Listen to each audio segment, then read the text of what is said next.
लगातार जो है हर्ष कुछ ना कुछ रिसर्च शानदार लेकर के आ ही रहे हैं और हर रोज़ आपसे कुछ अच्छे अच्छे शेयर डिस्कस करते हैं। तो हर्ष भी हमारे साथ जुड़ चुके हैं, हमारे साथ मुदित जी भी जुड़ चुके हैं और रचित सर हमारे साथ लगातार बने ही हुए हैं। तो एक एक करके सभी के पास एक बार स्क्रीन पे सबको साथ दिखा दीजिए। ये शानदार, बहुत बहुत स्वागत सर आपका। मुदित सर, आपसे मार्केट पे टिप्पणी आपकी लूँ उससे पहले ज़रा ये छोटा सा सेगमेंट कंप्लीट कर लेते हैं सर। हर्ष बहुत सारी रिपोर्ट्स, बहुत सारी रिसर्च आप लगातार लेके आ रहे हैं। आज फोकस कहाँ पर रहेगा और आज की रिपोर्ट्स में बुल भारी पड़ रहे हैं या बियर? जी, तो सर आज की जो रिपोर्ट है इसमें बेसिकली दो सिनेरियो पेश किए गए, लेकिन सबसे पहले जो जेपी मॉर्गन की जो रिपोर्ट आई है उसके ऊपर हम लोग इस पूरे सेगमेंट में चर्चा करेंगे। और जो दर्शक नहीं जानते जेपी मॉर्गन, तो मैं आपको बता दूं दुनिया के दिग्गज वित्तीय संस्थानों और बैंकों में से एक है और आप इसके एसेट्स की बात करें तो $4 ट्रिलियन से ज्यादा एसेट है और कई देशों की जीडीपी से ज्यादा तो इसकी बैलेंस शीट है यहाँ पर। तो अब जेपी मॉर्गन की जो रिपोर्ट आई है उसके ऊपर चर्चा करते हैं। इन्होंने निफ्टी के ऊपर नजरिया पेश किया है, सेक्टर के ऊपर नजरिया पेश किया और स्टॉक्स के ऊपर भी स्पेसिफिक इन्होंने बात करी है। तो देखिए, सबसे पहले इन्होंने जो चेतावनी दी, उन्होंने कहा कि भाई तेल संकट लंबा चला तो यहां पर जो है भारतीय बाजारों में दबाव साफ तौर पे देखने को मिलेगा। हम लोग देख रहे हैं कि 100 से ऊपर लगातार ब्रेंट क्रूड जो है $100 प्रति बैरल के ऊपर बना हुआ है। उसके बाद इन्होंने बियर केस की बात करी है, निफ्टी 50 के बियर केस की। उनका ये मानना है कि भाई ये 20,500 के जो लेवल्स हैं वो आते हुए दिख सकते हैं अगर स्थिति खराब होती हुई दिखती है। यहाँ पर FY27 अर्निंग पर जो है अनिश्चितता के बादल है, कुछ क्लैरिटी है नहीं कि क्या होगा क्या नहीं होगा, अनसर्टेनिटी का माहौल देखने को मिल सकता है, इनका ये कहना है। Q1 और Q2 खास तौर पर इन्होंने कहा है कि यहाँ पर कमजोर स्थितियां देखने को मिल सकती हैं। आगे बढ़े अगर हम लोग, तो इन्होंने कहा है कि महंगी इनपुट कॉस्ट और रुपए की जो कमजोरी है वो साफ तौर पर इंपैक्ट डालते हुए दिखेंगे बाजारों के ऊपर। मध्य पूर्व तनाव से जो शिपिंग और जो उसकी लागत बढ़ती हुई दिख रही है उसका असर देखने को मिलेगा। यहाँ पर सबसे ज्यादा यहाँ पे छोटी कंपनियां जो हैं, जो हम लोग यहाँ पे देख रहे हैं, जो मिड कैप और स्मॉल कैप में तेजी है, लेकिन इसमें इनका साफ तौर पे कहना है कि जो छोटी कंपनियां हैं उसके ऊपर ज्यादा इंपैक्ट आता हुआ दिखेगा यहाँ पे। अब इन्होंने यहाँ पे बेस केस की बात की, अभी हमने बियर बताया था 20,500, तो निफ्टी 50 का बेस केस इन्होंने रखा है 27,000 और बुल केस रखा है यहाँ पे 30,000 यहाँ पे।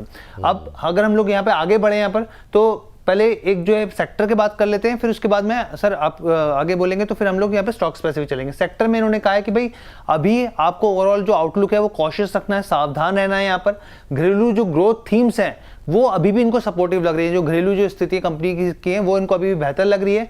Auto, chemical, metal, gas sector में जो है वो दबाव देखने को मिल सकता है यहाँ पर और आगे भी सस्टेन रह सकता है। यहाँ पर माल ढुलाई, लॉजिस्टिक की जो बात हो रही है यहाँ पे लगातार, एनर्जी, करेंसी संकट जो है ये मैनेजेबल है, ऐसा नहीं है कि अनमैनेजेबल की स्थिति है, लेकिन ये जो चीजें मैनेज हो सकती हैं। खासतौर पर लॉजिस्टिक की इन्होंने बात करी है। ओवरवेट की बात की, कहां पर ये ओवरवेट है, कहां पे इनको मानना है कि भाई हाँ यहाँ पे मजबूत स्थिति दिख रही है, तो वो इस इंडस्ट्रीज को लेकर, इंडस्ट्रियल्स को लेकर ये खासतौर पे फोकस में है, हॉस्पिटल्स को लेकर है, मटेरियल फाइनेंशियल्स को लेकर है, कंज्यूमर डिस्क्रिशनरी है। इसका इनका मानना है कि भाई इस पे ओवरवेट की सलाह दी जा रही है, लेकिन कॉशियस कहाँ रहना है, अंडरवेट कहाँ पर है, आईटी और फार्मा। बल्कि फार्मा में हैरानी वाली बात यही है कि पिछले कुछ समय में फार्मा ने काफी अच्छे बेहतर रिटर्न बनाकर यहाँ पर दिए और नतीजे भी जो है वो काफी अच्छे रहे। तो सर ये सेक्टरल वाइज और जो निफ्टी पर व्यू है वो है। इसके बाद हम लोग स्टॉक स्पेसिफिक आ जाएंगे। तो बहुत छोटी छोटी टिप्पणी एक एक लाइन की मैं चाहूंगा कि रचित सर, मुदित सर से इस रिपोर्ट पर ले लेते हैं। कितने सहमत हैं आप मुदित जी इस रिपोर्ट से? बाकी अभी स्टॉक्स पे बात करते हैं फटाफट। सर म्यूट है आप। सर मैं गुड आफ्टरनून सर। और मैं एक ही चीज जानता हूँ, मुझे मार्केट में तेजी नजर आ रही है और मैं एक ही चीज कहूंगा कि बहुत जल्द 25,000 के लेवल देखने को मिलेंगे। लेकिन वो सारी चीजें तभी पॉसिबल है कि थोड़ा सा FIIs का इनफ्लो बढ़ेगा। जब FIIs इंडियन मार्केट्स में आएंगे तभी ये सारी चीजें, बड़े टारगेट्स तभी पॉसिबल हैं। अदरवाइज वोलेटिलिटी बहुत बन सकती है इंडियन मार्केट्स में और अभी भी उसी तरह की वोलेटिलिटी देखने को मिल रही है। 22 पॉजिटिव है, हर दिन मार्केट गैप डाउन ओपनिंग दिखाता है, उसके बाद पूरा सेशन में केवल वो गैप फिल करता है। तो इसलिए एक बार कहीं ना कहीं कुछ टैक्स में रिलैक्सेशन होना चाहिए, सो दैट FIIs का इनफ्लो बढ़ेगा, तब जाके बड़े बड़े टारगेट्स इंडियन मार्केट में अचीव होंगे। ठीक, रही सर आप कुछ टिप्पणी करना चाहेंगे? सर 20,500 बहुत दूर नहीं लगता मुझे। और जिस तरीके से अब ये बॉन्ड यील्ड बढ़ी है और जो कुछ कुछ अलार्मिंग ट्रिगर्स आ रहे हैं, हो सकता है एक बार ये लेवल देखने को मिल जाए। इनके कुछ सेक्टर्स हैं जिस पे ये पॉजिटिव अप्रोच अपनी लेके चल रहे हैं, उनमें मैं बहुत ज्यादा पॉजिटिव नहीं हो पा रहा हूं। जैसे कंज्यूमर डिस्क्रिशनरी अगर आप देखें, मैं बहुत ज्यादा पॉजिटिव नहीं हूं। और फार्मा पे ये अंडरवेट है, इनको मंदी दिख रही है। फार्मा पे मैं मंदी नहीं देख पा रहा हूँ, कुछ कुछ सेक्टोरियल एक वो है। अदरवाइज जो इन्होंने 20-500 के लेवल्स दिए हैं हो सकता है आ जाए, क्योंकि क्रूड अभी और बढ़ता हुआ दिख रहा है, बॉन्ड यील्ड की भी प्रॉब्लम है, कॉशियस तो रहना ही बस। चलिए ठीक। अब फटाफट जरा स्टॉक्स पे आते हैं, हर्ष बताइए। जी, स्टॉक्स की तरफ आगे बढ़े हैं। आखिरी प्लेट जो है एक बार वो लेकर आते हैं स्क्रीन के ऊपर, इसके ऊपर चर्चा हो गई। ये देखिए, अब इन्होंने जो इंडस्ट्रियल पिक्स जो सबसे ज़्यादा इनको पसंद आ रहा है इंडस्ट्रियल पिक्स में, तो इन्होंने कहा कि भाई हमें एलएनटी पसंद है, भारत इलेक्ट्रॉनिक्स पसंद है, अडानी पोर्ट्स इनको पसंद आ रहा है, एनटीपीसी ग्रीन एनर्जी से हम लोग देख रहे हैं यहाँ पर, पावर ग्रिड पावर सेक्टर से जुड़ा सीजी पावर मुर्गप्पा ग्रुप का, और जी वर्नोवा टीएनडी बहुत ही शानदार रिजल्ट्स रहे अभी भी Q4 में, हिताची एनर्जी और पॉली कैप जैसे जो इंडस्ट्रियल पिक्स हैं इनको ये पसंद आ रहे हैं यहाँ पर। अगर दूसरी पिक्स की बात की जाए, एक एक सेक्टर पकड़ लेते हैं, और जो शुरू के सेक्टर में जो फुल फ्रेम में दिखा दीजिए। ये जो शुरू के नाम है वो तो मुझे लगता है सभी की पसंद होंगे, मतलब बीएल को, एलएनटी को, अदानी पोर्ट को, एनटीपीसी को कौन खराब कहेगा। क्या ही बोला जाए। अभी क्या रिव्यू लेते हैं, इनमें से बेस्ट पिक कौन सी होगी, क्योंकि सभी अच्छे फंडामेंटल वाले स्टॉक्स हैं। रचित सर आप बताइए, और फिर मुदित सर आप बताइए, फिर रचित सर आप बताइए। मुदित जी बताइए, इनमें से क्या अच्छा लग रहा है आपको? कोई चार्ट्स पे अच्छा लग रहा है, क्योंकि ये रिपोर्ट तो लॉन्ग टर्म के लिए है, मीडियम और शॉर्ट टर्म के लिए कुछ अच्छा है क्या इसमें? एलएनटी पसंद आता है और बहुत अच्छा पसंदीदा काउंटर है, चार्ट्स भी बहुत अच्छे बने हुए हैं, सपोर्ट से बाइंग देखने को मिल रही है, तो एलएनटी को खरीदारी करने की सलाह है। 4 से 5 महीने का नजरिया रखिए, 4500 रुपए तक के अपसाइड मूव एलएनटी में नजर आते हैं। ठीक। रचित सर, इनमें से आपके कुछ पसंदीदा शेयर हैं क्या? सर एनटीपीसी, बीईएल और अडानी पोर्ट लोअर लेवल पे अच्छा लगता है। एनटीपीसी अच्छा लग रहा है, और दूसरा क्या होता है, अदानी पोर्ट आपको अच्छा लग रहा है, और बीईएल। जी सर।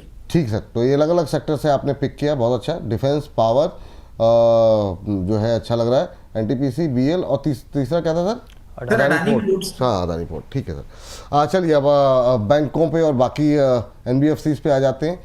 हर्ष क्या है? जी, उसके बाद उन्होंने कहा कि भाई इंडस्ट्रियल हमारी पहली पिक है, उसके बाद हमारा इंटरेस्ट कहाँ पर है, तो उन्होंने बताया आईसीआईसी बैंक इनको पसंद आ रहा है यहाँ पे, और एसबीआई पसंद आ रहा है, एक्सिस बैंक आ रहा है, और ये तीनों ऐसे स्टॉक्स हैं जिनमें खासतौर पर बड़े जो बैंक है, चाहे वो पीएसयू या प्राइवेट, उस पर दबाव देखने को मिल रहा है। एयू स्मॉल फाइनेंस बैंक इनको पसंद आ रहा है, बजाज फाइनेंस है, HDFC, AMC, max financial, SBI life, ये अदर पिक के तौर पर इन्होंने जोड़ा है। इस सेक्टर को लेकर सर थोड़ा सा मतलब बहुत लोग कॉशियस हो रहे हैं थोड़ा सा फाइनेंशियल सेक्टर को लेके, लेकिन दूसरा कभी लोगों का ये भी व्यू है कि इसके बिना तो गाड़ी आगे बढ़ेगी नहीं। आप किस साइड बैठे हुए हैं मुदित जी? सर हम बुलिश साइड बैठे हुए हैं, बैंक निफ्टी में तेजी नजर आती है, और दो इसमें से स्टॉक्स पसंद आ रहे हैं, आईसीआईसीआई बैंक और बजाज फाइनेंस। आईसीआईसीआई बैंक में हेल्दी करेक्शन कंप्लीट हुआ है, प्रीवियस स्विंग सपोर्ट के पास आईसीआईसीआई बैंक ट्रेड हो रहा है, यहाँ से बैंक निफ्टी में बाउंस बैक आता है तो डेफिनेटली ये लीड कर सकता है, और हमें लगता है आईसीआईसीआई बैंक पोजीशन होनी चाहिए, पोर्टफोलियो में जगह दीजिए। इस काउंटर में बेयर मिनिमम अगर बात करें 1340, और थोड़ा सा अगर स्ट्रेच करते हैं तो 1390 तक के अपसाइड मूव आईसीआईसीआई बैंक में नजर आते हैं, खरीदारी करने की सलाह है। इसके बाद अगर हम बात करते हैं तो बजाज फाइनेंस हमें लेवल्स पे काफी पसंद आ रहा है, बजाज फाइनेंस के स्ट्रक्चर पर भी कंसोलिडेशन देखने को मिल रहा है, 50% का हेल्दी करेक्शन स्टॉक ने दे दिया अप स्विंग का, तो यहाँ से बाउंस बैक तेजी बन सकती है। बजाज फाइनेंस में भी अगर 3 से 4 महीने का नजरिया रखते हैं 1040 तक के अपसाइड मूव देखने को मिल सकते हैं। चलिए ये बात है यहाँ पर। अब आ जाते हैं ऑटो को लेकर के। ऑटो को लेकर क्या कुछ कहा गया? जी, ऑटो को लेकर इन्होंने ऑटो पिक्स में अपने जो गिने चुने जो बड़े स्टॉक्स हैं उसका नाम इन्होंने रखा है यहाँ पे, मारुति सुजुकी का नाम रखा है। पिछले कुछ समय में गिरावट देखने को मिली स्टॉक के अंदर। एम&एम की बात करें, नतीजे ठीक थे, अच्छे थे रहे। यहाँ पे टीवीएस मोटर की बात करें, ये स्टॉक है, और हीरो मोटोकॉर्प है। ये जो 4 स्टॉक्स हैं इन्होंने अपनी लिस्ट में रखे हैं ऑटो पिक्स के लिहाज से। चलिए इस बार रचित सर आप शुरू कर दीजिए सर। अच्छा सर आपसे मैंने इस पे नहीं बात की ना, बैंकों को लेकर के, सॉरी सर, वो जो है बैंकों पे लेकर के आपका व्यू उतना पॉजिटिव नहीं रहा है हाल फिलहाल में। अभी क्या सलाह रहेगी, ये जो इन्होंने निकाले हैं क्या यहाँ पर तुरंत बाय करना चाहिए, या फिर कोई व्यू आपका क्या है अभी करंट लेवल पे सर? सर सेबी का नॉर्म से कारण से एक डिस्क्लोजर दे देता हूं। अभी हमारा आईसीआईसीआई बैंक पे एक शॉर्ट कॉल चल रहा है फ्यूचर पे एक प्लेटफॉर्म पे, और फर्स्ट टारगेट हिट होने वाला है, सेकंड टारगेट भी हिट होता हुआ ही लग रहा है। मैं इस स्पेस में नहीं अभी कुछ भी अच्छा देख पा रहा हूं, क्योंकि मुझे SME sector, export oriented, crude oil oriented, chemical sector में कुछ कुछ डिफॉल्ट्स भी दिखते हैं कंपनी के और पेमेंट डिलेज भी दिखते हैं। बैंकिंग का पेन पॉइंट सर और बढ़ता हुआ दिख रहा है, अभी फॉर द टाइम भी नहीं। बजाज फाइनेंस, एयू बैंक, इनमें जरूर हम फोकस करेंगे, बट फोकस करेंगे जब हम फेस्टिव सीजन अप्रोच कर रहे होंगे, उसके पहले नहीं, क्योंकि उस टाइम इनकी डिमांड होती है। ऑटो पिक्स की सर जहां तक बात है, इनमें से दो काउंटर हैं जो मुझे अच्छे लगते हैं, hero MotoCorp, Mahindra and Mahindra. Staggered manner में आप इनमें पोजीशन बना सकते हैं, ये दोनों आउट परफॉर्म करेंगे। मारुति और टीवीएस मोटर्स से मैं थोड़ी सी दूरी बना के रखूंगा। ठीक है सर। मोदी सर, आपका व्यू क्या होगा ऑटो पे? सर ऑटो पे लगता है रफ्तार बढ़ सकती है, मारुति पसंद आता है इन लेवल्स पे, हेल्दी करेक्शन हो चुकी है, मारुति के साथ जाएंगे। इसके अलावा अगर दूसरा कोई काउंटर रहेगा तो दैट इज हीरो मोटोकॉर्प। तो पहले मारुति की बात करते हैं। मारुति में स्टॉक ने करेक्शन लिया है, 13,000 के आसपास कंसोलिडेट होता हुआ नजर आ रहा है, और व्यू बहुत पॉजिटिव है। डबल बॉटम बोल रहे हैं, ट्रिपल बॉटम बोल रहे हैं, 13,000 के आसपास बने हुए हैं, तो यहाँ से बाउंस बैक बनना चाहिए। 14,200 तक के अपसाइड मूव मारुति में नजर आते हैं।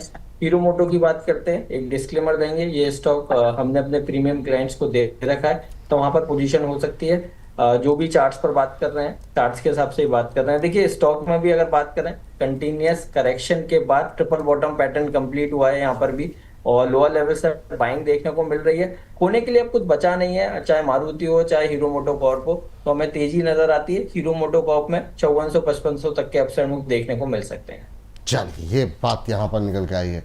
हर्ष, कंप्लीट हो गई रिपोर्ट? जी सर। चलिए हर्ष, बहुत बहुत शुक्रिया, बहुत बहुत धन्यवाद, बहुत अच्छी रिपोर्ट लेकर के आए।